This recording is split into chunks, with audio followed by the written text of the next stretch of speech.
महापुराण के पंडाल में अगर विराजमान है, भगवान शिव की कथा में बैठे हुए हैं, शिव कथा को यदि आप और हम श्रवण कर रहे हैं, भगवान शंकर की कथा को यदि आप और हम सुन रहे हैं, भगवान कथा को धारण कर रहे हैं,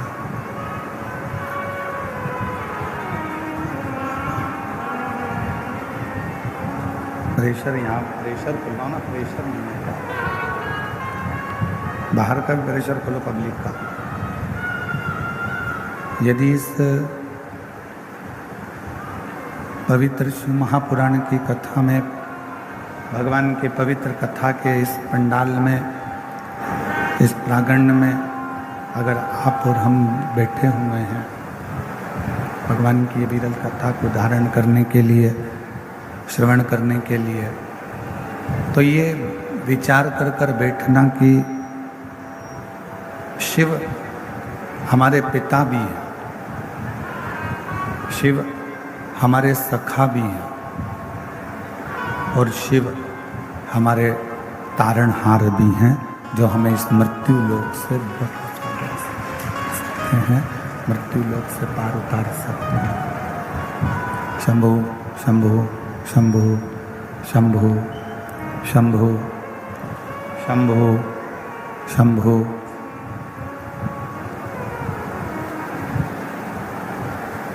सतयुग से लेकर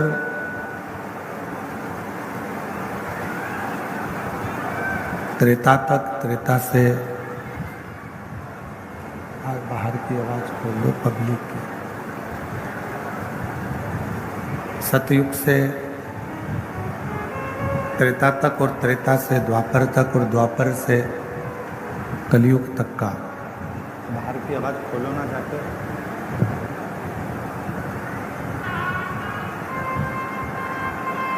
सतयुग, त्रेता युग, द्वापर और कलयुग, इन सभी युगों में यदि प्रेम के भाव को कोई प्रकट करने वाला है, प्रेम के भाव को यदि कोई दर्शाने वाला है, तो वो मेरा देवाधिदेव महादेव। कितना प्रेम माँ जगत जननी माता सती, एक माता सती जो अपने पति का, भगवान देवाधिदेव महादेव का अपमान सह नहीं पाती। प्रेम जब बढ़ता है, प्रेम की जब सीमा अंत की ओर जाती है, उस समय पर जिससे आप प्रेम करते हो, जिससे आप स्नेह करते हो, उसका अपमान आप सह नहीं सकते, उसका अपमान आप सह नहीं सकते। और शंभु शरण मांगो घड़ी रे, दुख काटो दया करी दर्शन आपो। शंभु शरण मांगो घड़ी, दुख काटो दया करी दर्शन आपो। शंभु शरण पड़ी मांगो घड़ी रे, दुख काटो दया करी दर्शन आपो। जहाँ प्रेम पूर्ण विराम की ओर जब जाए, तो जिससे स्नेह होता है, जिससे प्रेम होता है, उसका अपमान सहन नहीं होता है, उसका अपमान सहा नहीं जाता है।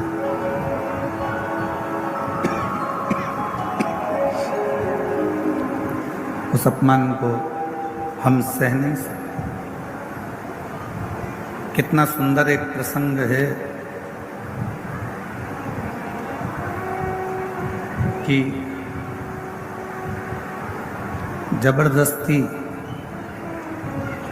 किसी को मंदिर नहीं ले जाया जा सकता।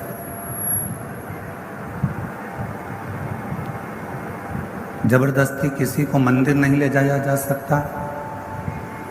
जबरदस्ती किसी को कथा के पंडाल में नहीं ले जाया जा सकता। बोलो सही है कि गलत है? आप किसी को बहुत प्रेशर दोगे कि नहीं तुमको मंदिर जाना ही पड़ेगा, मंदिर जाना ही पड़ेगा, मंदिर जाना ही पड़ेगा, ऐसा नहीं है कि वो मंदिर जाए।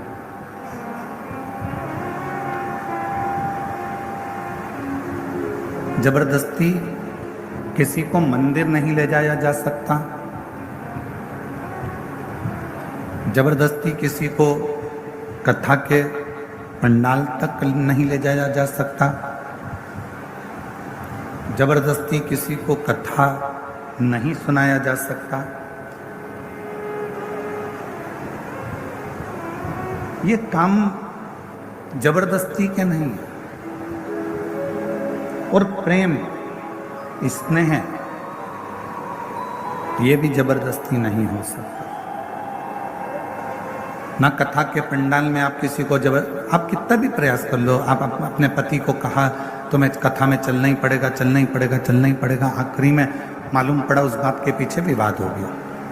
पति ने पत्नी से कहा कि तुम्हें कथा में चलना ही पड़ेगा, चलना ही पड़ेगा, उतने में विवाद खड़ा हो गया।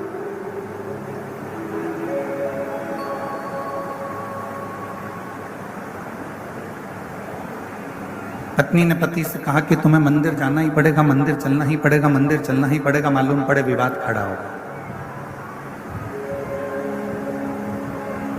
तो जबरदस्ती ना कथा के पंडाल में पहुंच सकते हो, जबरदस्ती ना आप मंदिर पहुंच सकते हो, जबरदस्ती ना आप कथा सुन सकते हो।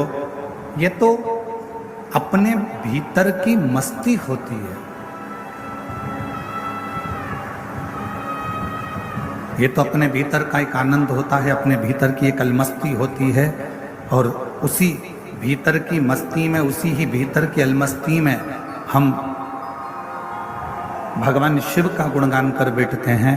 उसी भीतर की परमात्मा की अलमस्ती में हम भगवान की कथा में जा बैठते हैं। उसी भीतर की अलमस्ती में हम भगवान का स्मरण कर बैठते हैं। और जब हम भगवान का भजन शिव की मस्ती में, शंकर की मस्ती में, भजन की मस्ती में, भगवान की करुणा की मस्ती में, जब हम शिव के भजन की मस्ती में डूबने लगते हैं, तब हमारा शंकर एक काम करता है कि हमको वो हस्ती बना देता है जो दुनिया में कोई एक दो ही हो पाते हैं। ये शिव की मस्ती का आनंद है।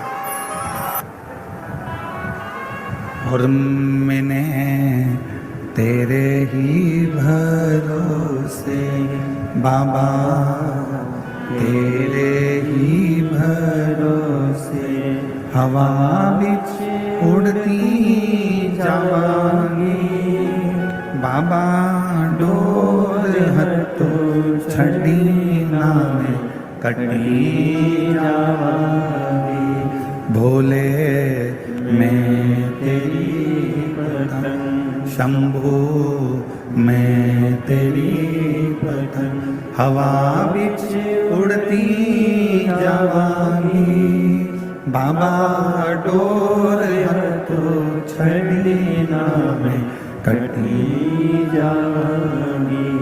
तो हमारे भीतर जब शिव नाम की मस्ती हो, हमारे भीतर जब भगवान शंकर के नाम की मस्ती हो, हमारे भीतर जब शिव नाम का स्मरण हो, हमारे भीतर जब शंकर नाम की मस्ती अंदर से, भीतर से सम्मुख में प्रकट होने लगे, तब समझ लेना कि शिव तुम्हारे हृदय में आकर बैठ गए। अब तुम साधारण नहीं, तुम्हारी हस्ती स्वयं शिव देवाधिदेव महादेव कुछ निश्चित कर रहे, कुछ भगवान शंकर निश्चित कर रहे।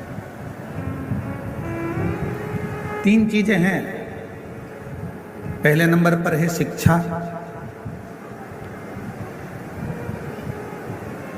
और वो शिक्षा जिसको हम अच्छे स्कूल में, अच्छे कॉलेज में, अच्छे गुरु के पास, अच्छे टीचर के पास पहुंचकर ग्रहण करते हैं।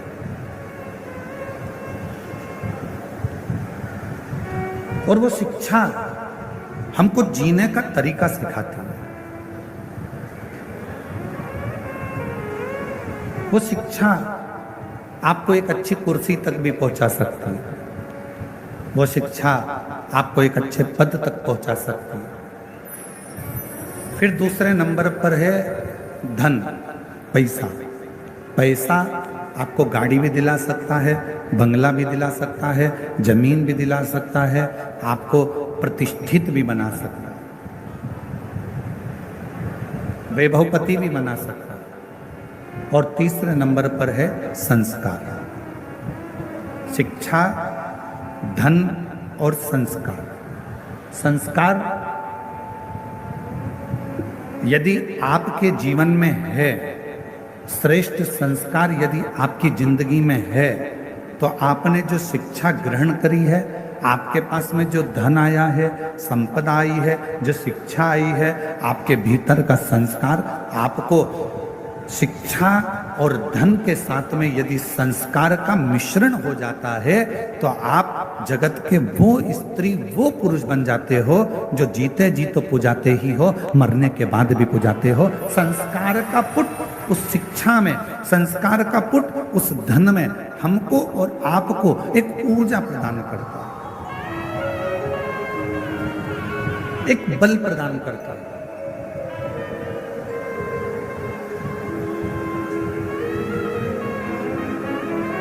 कल कथा में कहा था,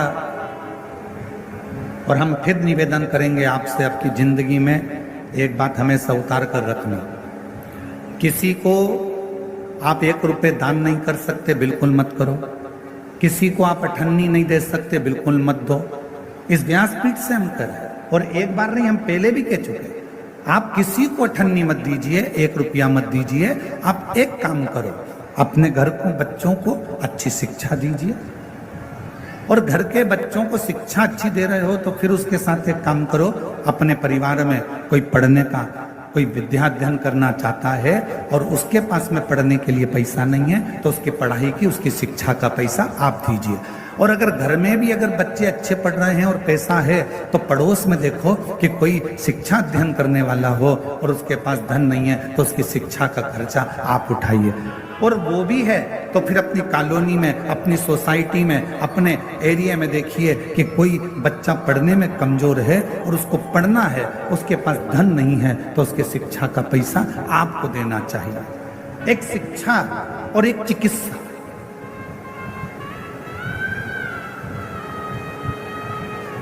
एक शिक्षा और एक चिकित्सा, ये जिंदगी में जितना बन सकता है अच्छे के माध्यम से, अच्छे कर्म के माध्यम से बांटते जाओ।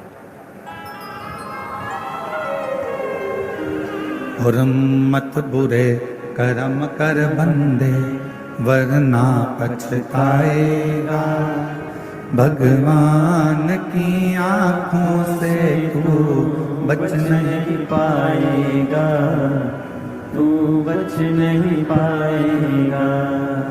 अरे ओ अज्ञानी मत कर नादानी, अरे ओ अज्ञानी मत कर नादानी।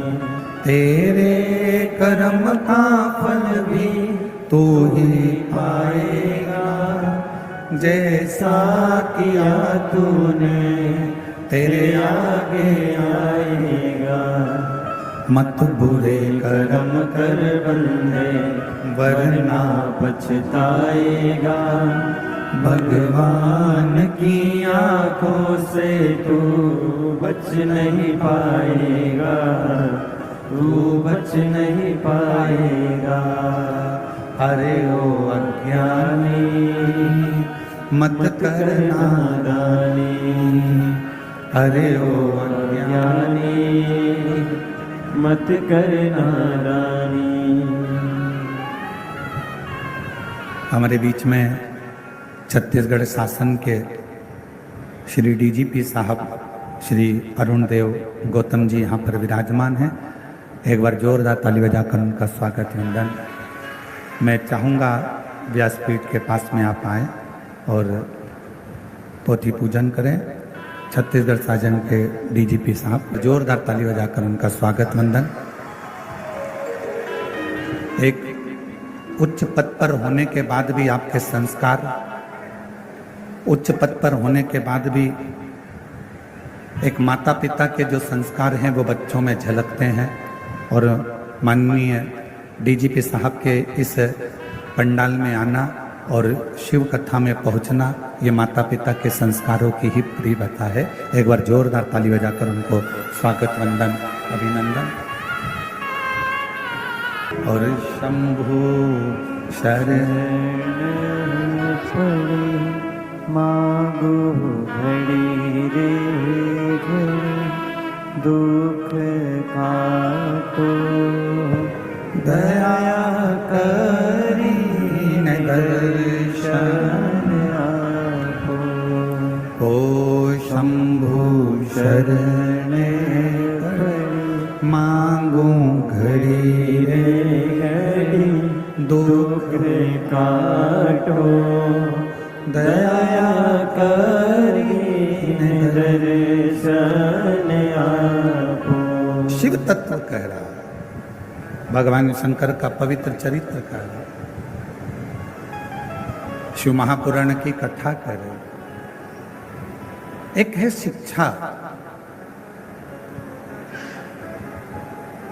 दूसरे नंबर पर है धन। दोनों आ भी जाए, शिक्षा भी आ जाए और धन भी आ जाए, पर यदि शिव महापुराण की कथा कहती है यदि संस्कार ना आए तो वो शिक्षा और वो धन किसी काम का। संस्कार के बिना